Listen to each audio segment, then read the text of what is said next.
July 1944.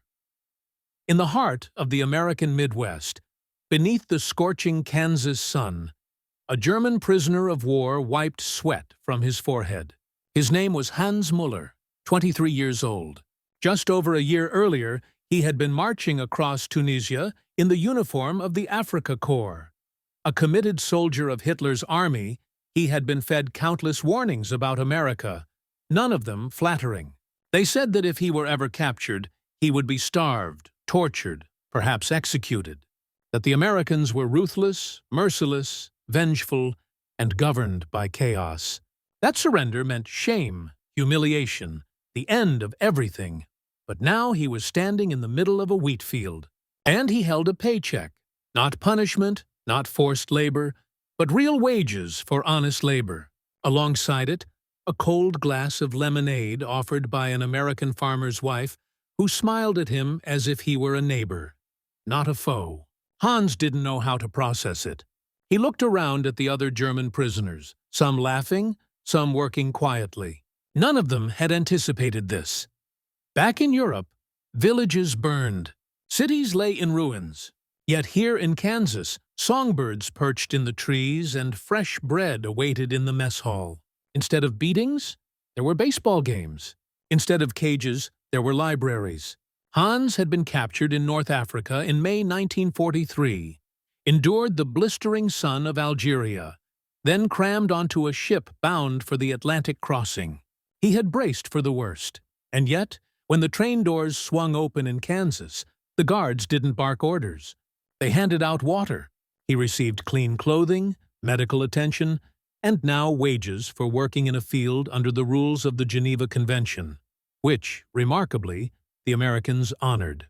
Hans wasn't alone. By the war's end, over 400,000 German prisoners would be held in camps across the United States. Nearly 15,000 ended up in Kansas alone, the nation's breadbasket. At a time when American farmhands were fighting overseas and crops at home risked going unharvested, what began as a temporary wartime fix became something unexpected. These prisoners didn't merely harvest wheat, they began to question everything they had been taught. And for some, the experience would transform their view of America forever. Hans Muller arrived in Kansas with a heart full of suspicion and a mind shaped by lies. The trip had been long and disorienting. From a holding camp in Algeria across the Atlantic Ocean by ship, then crammed into trains headed deep into the American interior. He had no idea where he was going. The guards didn't say much. He assumed the worst. When the train doors opened, he expected a prison. Instead, he saw farmland. Camp Concordia. It wasn't a paradise. There were fences, guard towers, strict rules. But it wasn't the nightmare he'd prepared for. He was issued clean clothes, given soap, bedding, and 3 meals a day. That first night, Hans lay on his bunk, staring at the ceiling, too confused to sleep. He kept waiting for the cruelty to begin, but it didn't. The guards, American soldiers not much older than him, weren't brutes. They were in many cases polite. Some were even friendly. They enforced rules, but they didn't shout or beat anyone. In the mornings, Hans was woken not by dogs or clubs, but by a bugle and a breakfast bell. He had never tasted white bread before. In Germany, it was a luxury reserved for officers and the wealthy. In Kansas, it was standard. Eggs, butter, jam, milk, even coffee. At first, Hans assumed it was a trick, that they were softening them up for interrogation. But interrogation never came. Instead, they were offered books, English classes, lectures on democracy. They could join theater groups, soccer teams, orchestras. They could paint, draw, write. One of the biggest shocks came in the form of the camp newspaper Der Zeit Spiegelrun by German POWs themselves. It wasn't just propaganda. It featured opinion pieces, satire, even cartoons poking fun at the Nazis. Hans didn't know what to make of it. Was this allowed? Why weren't the Americans censoring everything? The only limit was this: they couldn't promote Nazism. Beyond that, they were free to think, maybe for the first time in their lives. Some prisoners clung to their old beliefs.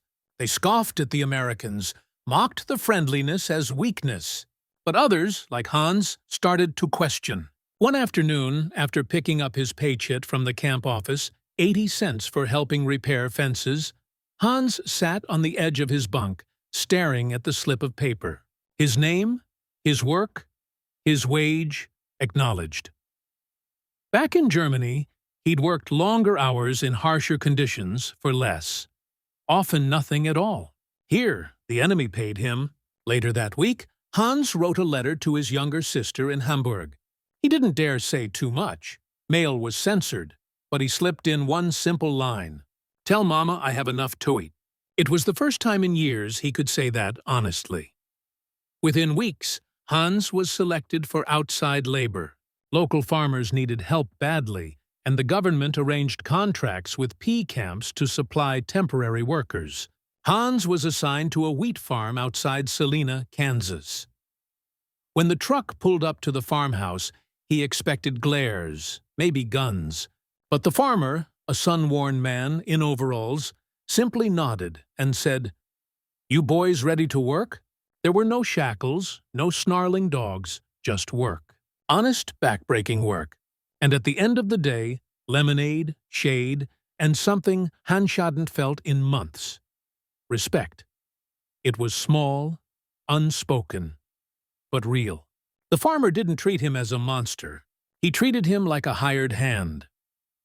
That night, back at camp, Hans sat with a group of fellow PWS around a picnic table eating canned peaches and swapping stories.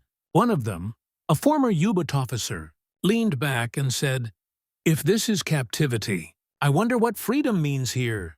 They laughed. But real. It was too early to call it transformation, but something had begun to crack. Not in the fences, in their minds. Life inside the camp. Life inside Camp Concordia was not what Hans Müller expected, and the longer he stayed, the more disoriented he became. Not because it was harsh, but because it was strangely normal. Days began with roll call, then breakfast, eggs, toast, fruit, sometimes oatmeal.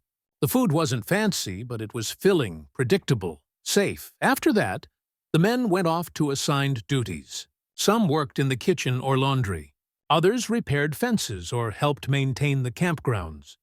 The more fortunate or trusted ones, like Hans, were assigned to outside labor details, working on farms under military escort. But after work, that's when things got strange.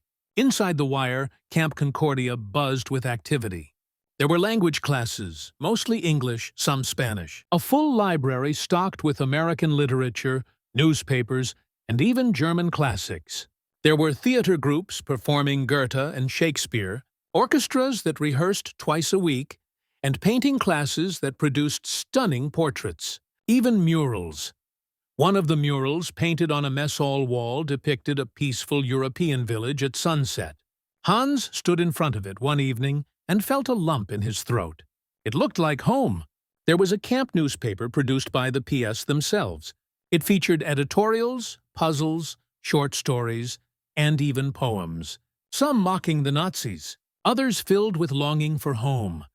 Debate was allowed, encouraged even, as long as it didn't promote fascism. For many of the men, this was their first real exposure to ideas that weren't filtered through Nazi propaganda.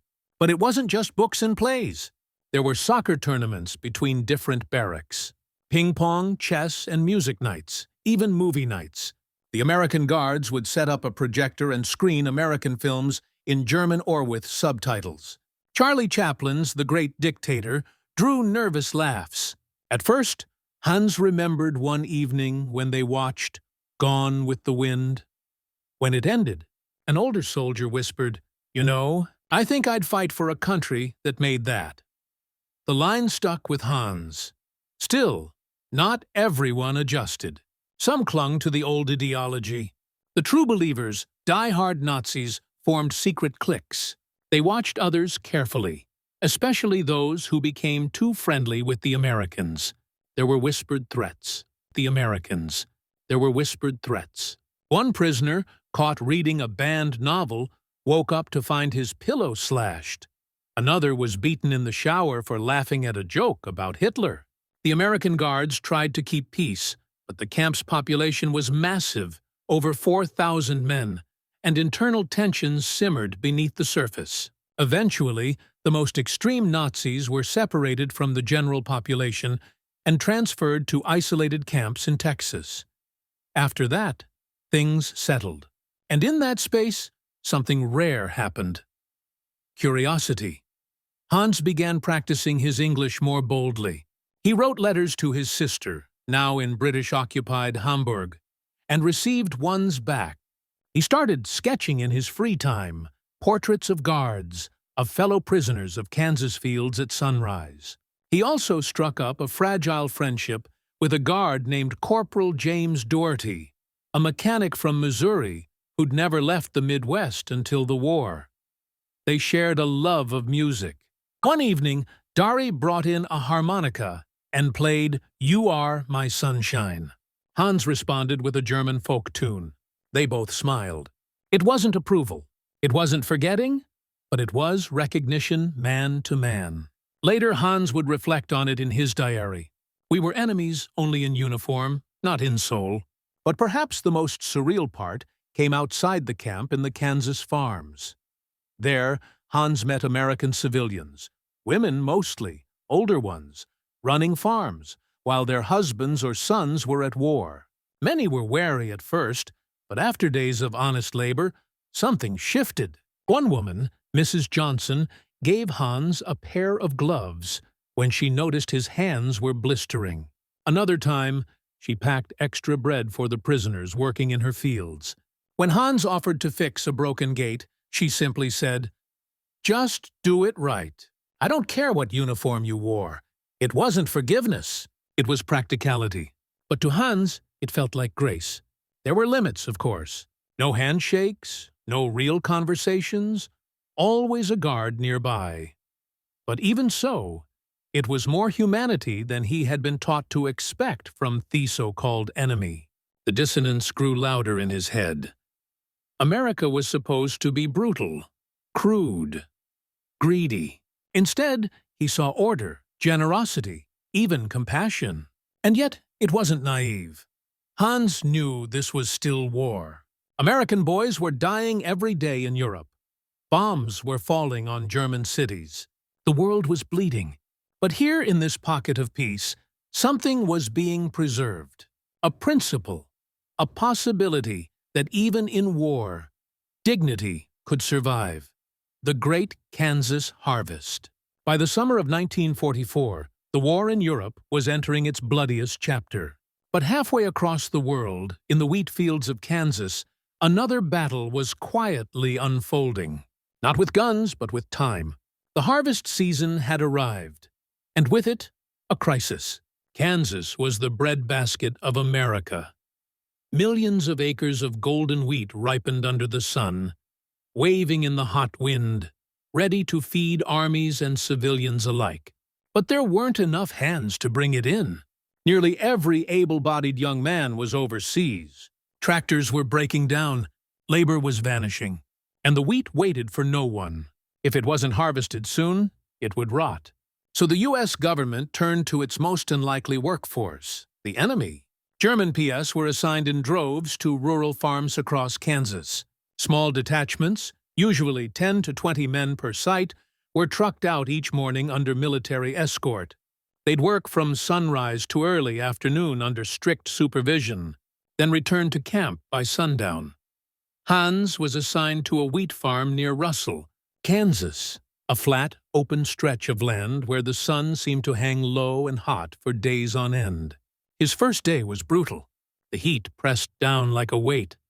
His shirt was soaked within an hour. The scythe bit into his hands. There was dust in his eyes, wheat chaff in his collar, and an endless horizon of golden stalks. But what struck Hans wasn't just the labor. It was the silence.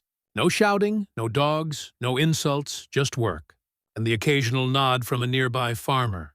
He and the other PWS worked beside teenage boys, elderly men, and even women, Americans of all stripes, trying to keep their farms alive.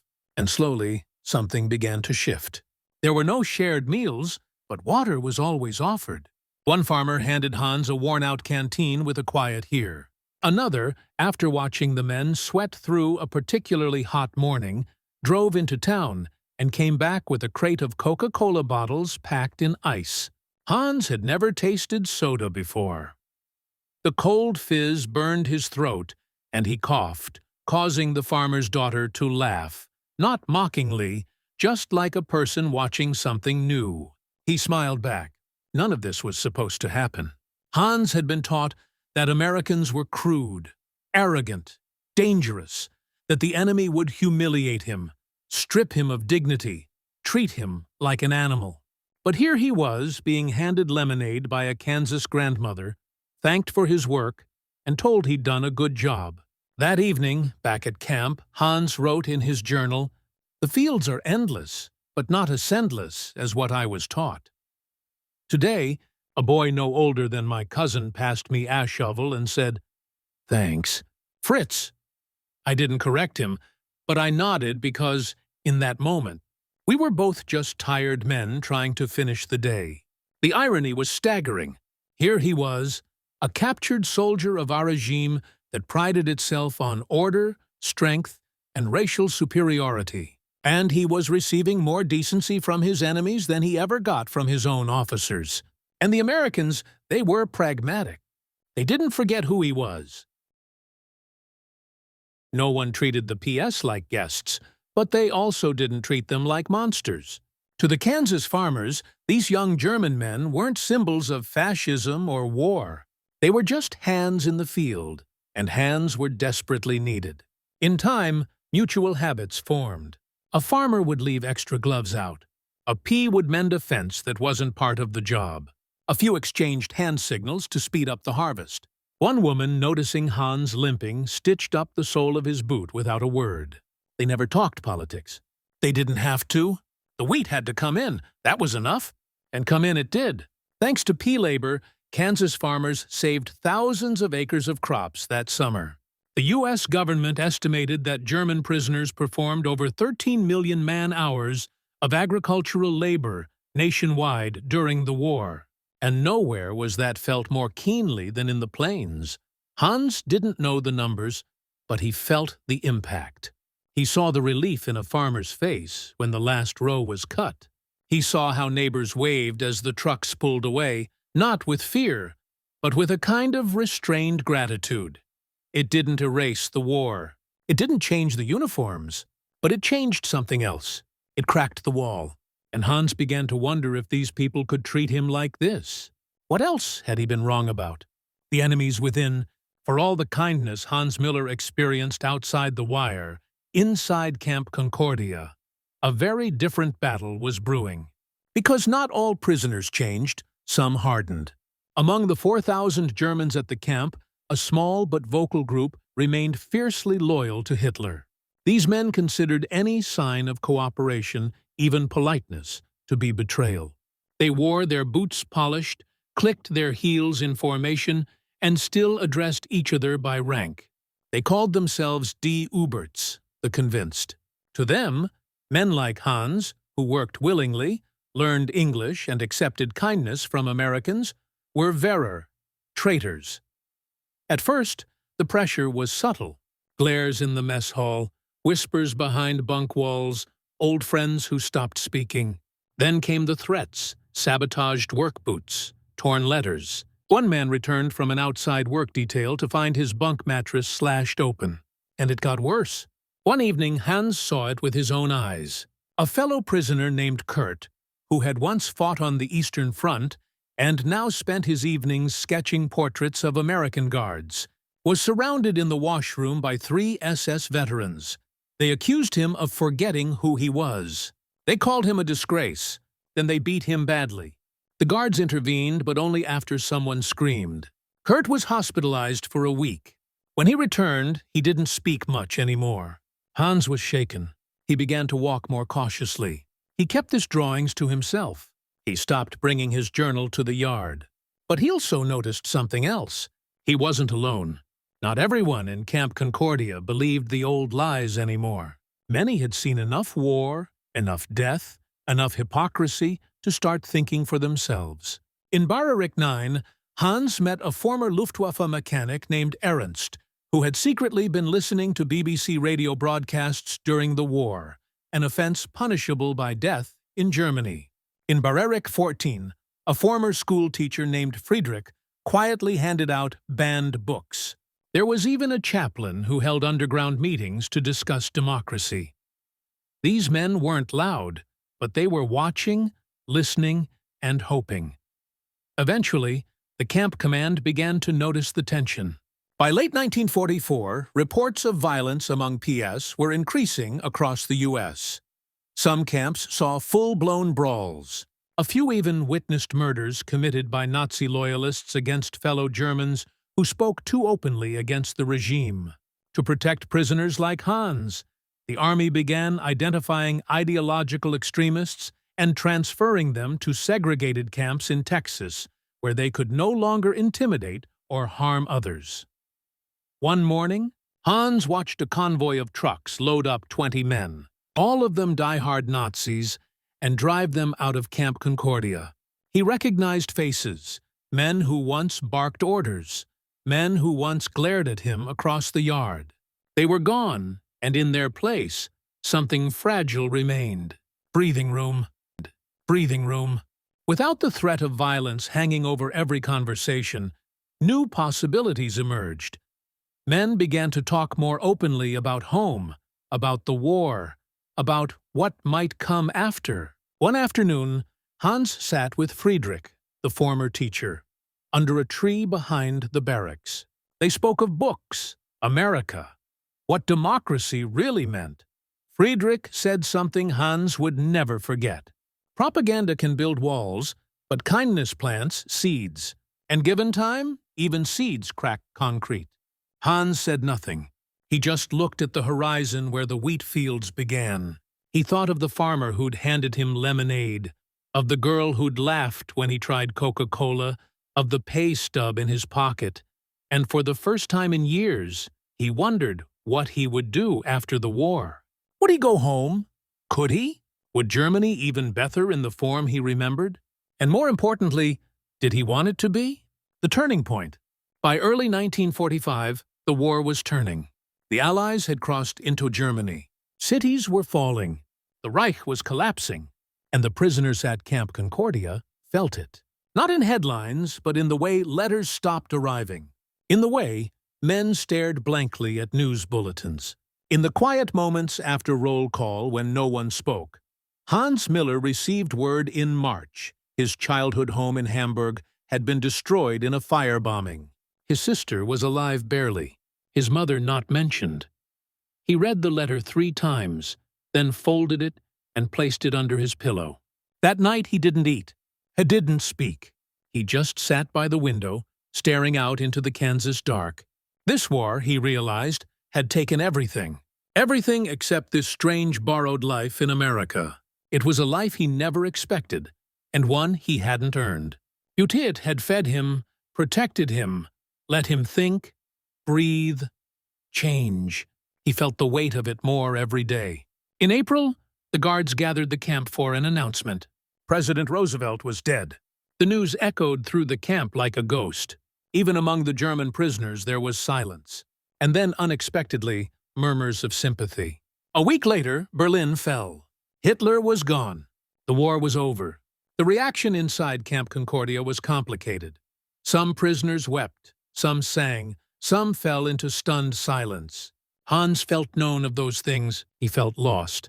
The Americans announced that prisoners would begin to be repatriated gradually and in phases. No one knew exactly when, but everyone knew the same truth. They were going home. Only what home?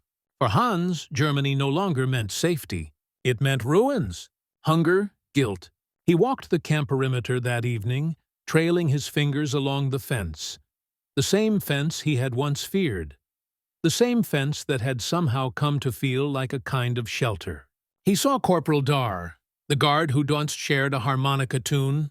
They nodded to each other, and then Dar said something Hans didn't expect. "You'll be going back soon, huh?" Hans nodded slowly. Yeah, I guess I am. The American looked out toward the fields. Well, you did good work. My uncle said you were the only one who could fix his tractor carburetor, right? He asked if you were staying. Hans blinked. Staying? I'm not allowed to. Yeah, but if you could? Hans hesitated, then smiled. The kind of smile that knows too much. If I could, I might.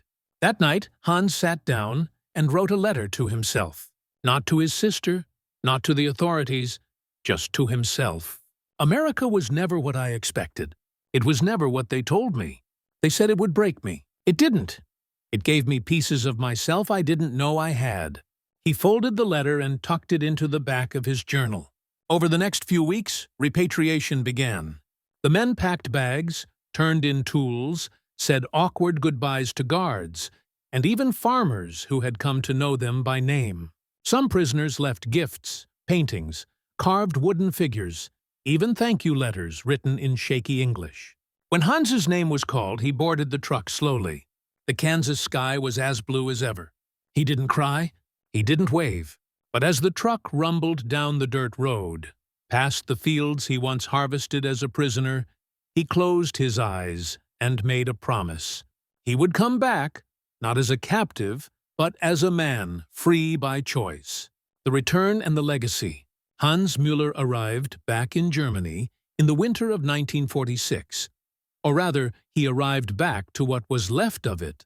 Hamburg was a graveyard. Entire blocks had been flattened. Trams sat frozen in twisted rails. The air smelled like ash and old rain. His sister met him at the station, thinner than he remembered, wrapped in layers of torn wool. There were no parades for returning PS, no medals, no jobs waiting, only rubble and silence. Hans lived in a burned-out apartment with 7 relatives. He worked odd jobs, unloading cargo, repairing bicycles, scrubbing soot from stone walls, but nothing felt steady. Germany was a nation without a soul, still reeling from the truth of what it had done. And Hans couldn't forget Kansas. He couldn't forget the wheat, the music, the lemonade. He couldn't forget the people who had shown him dignity, even when they had every reason not to. So in 1951, after 5 years of saving and waiting, he boarded another ship, this time by choice, and sailed back to the United States, back to the country that had once called him enemy and treated him like a man. He entered on a work visa sponsored by the very farmer whose gate he once fixed. The Johnson family greeted him like an old friend returning home. He tended the fields again, this time legitimately. Then he took evening classes, learned to drive, and applied for citizenship. In 1956, Hans Müller officially became an American. He never altered his name. He didn't conceal his past. When people asked, he told the truth. He had arrived in chains and stayed because of compassion. He married a librarian, had 2 children, opened a repair shop in Kansas City, and every year, when the wheat ripened golden, he would take a long drive into the plains just to stand among the fields again, where everything had transformed. Hans wasn't alone. Across the United States, hundreds of former German POWs eventually returned as settlers, not as enemies. Many had formed friendships with guards or farmers. Some had fallen in love, pen pals, daughters of landowners, Red Cross volunteers. They became bakers, barbers, carpenters. They joined churches, little league teams, and PTA meetings. Most never spoke much about their past, but all of them carried the same quiet truth, that America, despite its flaws, had shown them a better way to live. And for the Americans who encountered them, the lesson was just as profound. They had expected monsters, Nazis, fanatics. What they found were boys who were frightened yet capable of kindness, just like anyone else. It reshaped their understanding of the war and themselves. At Camp Concordia today, only remnants remain. Old foundations, rusted fence posts, patches of concrete being reclaimed by grass. A small museum nearby preserves the story. There are photographs of prisoners smiling alongside Kansas farmers, postcards in broken English thanking families for their generosity, paintings, dozens of them, created by prisoners to pass the time, now framed as folk art. In a glass case in the corner sits Hans's journal, donated by his son after Hans passed in 2004. It contains sketches of wheat fields, quotations from American books, and a final entry written in faded ink. In war, they told us who we were. In Kansas, I discovered who I wanted to be. What does it mean to treat your enemy with respect? What does it reveal about a nation when, in the midst of global conflict, they extend decency instead of revenge to those who fought against them? America didn't have to treat German prisoners humanely. No one would have faulted them for bitterness, cruelty, or punitive camps. The bombs had fallen. Sons had died. Wounds were still raw. Yet instead, they built libraries, organized sports, paid prisoners for their labor, and offered lemonade in the fields. It wasn't weakness. It wasn't naive. It was quiet moral courage. For men like Hans Müller, that simple act accomplished more against Nazism than any bullet ever could. Because Hans didn't change his mind on the battlefield. He didn't abandon the Reich in a prison cell. He released his hatred in a Kansas wheat field. That's the hidden victory most history books overlook. Not merely the triumph of armies, generals, or strategy, but the everyday triumph of humanity. Farmers seeing boys instead of monsters, guards whistling tunes instead of swinging fists, and prisoners learning to question what they had been told because someone treated them like they mattered. Perhaps that's the true story of Camp Concordia.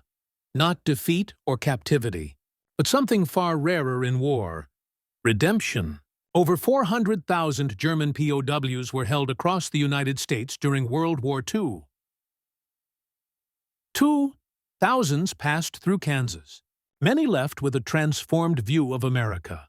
Not a land of propaganda, but a place where rules mattered, where compassion held power, and where even an enemy could be treated as a neighbor. Some never stopped sharing that story. Hans Müller's son, now an American teacher, keeps a framed photograph of his father in his classroom. Not in uniform, but in denim overalls, holding a sickle, smiling next to the farmer who once paid him to harvest wheat.